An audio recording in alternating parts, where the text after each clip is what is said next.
The Freedom Quilt, written by Samantha Hoffman, illustrated by James Claridadis. "What's this?" Maggie asked. Nana touched the quilt she placed in Maggie's arms. "This quilt will lead you to freedom," Nana said, patting the quilt. "Go, child.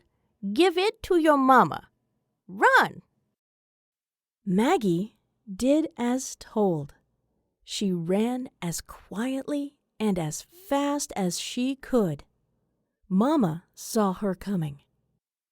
"Nana said to give this to you," Maggie whispered. Her mama started to cry. Maggie didn't know why. "Pack your things. It's time to go. This is our chance at finding freedom. This quilt will take us there," her mama said. Maggie did as she was told and followed her mama into the dark night. All they took with them was the colorful quilt and 2 small satchels. When Maggie's mama stopped and stared at the stars, Maggie did too. When her mama said to sleep deep in the woods during the day, Maggie closed her eyes. For 4 days, Maggie did exactly as told. She was scared, but she trusted her mama. Finally, they stopped at a little cabin. Maggie could tell that Mama was lost. The door of the cabin opened. "Come in, child. Hurry," the old man said. Maggie and her mom went quickly into the cabin. Maggie was scared, but the old man was kind. He spread the quilt out and pointed. "You're not lost. Keep going," he said. Maggie didn't know why they kept looking at the quilt. Finally, she got up the courage to ask. "Why do we keep looking at the quilt?" Maggie whispered. The old man smiled. "This quilt is like a map. Each patch tells you where to go." Then Maggie saw it. Maggie saw the stars they had stared at during the night. She saw the woods where they slept.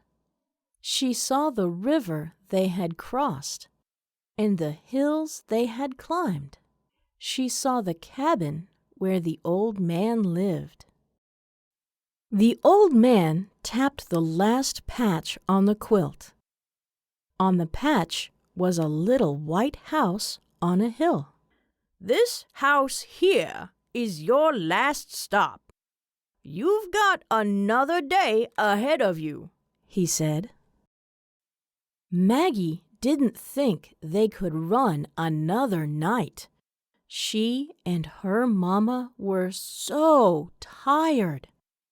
But Mama said to run, and so she did.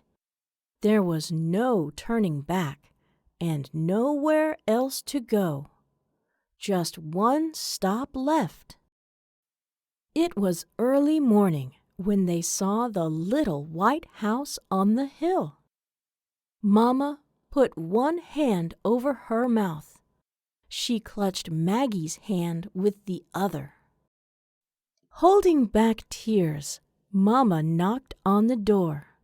The door opened. "Are you Harriet?" Mama asked.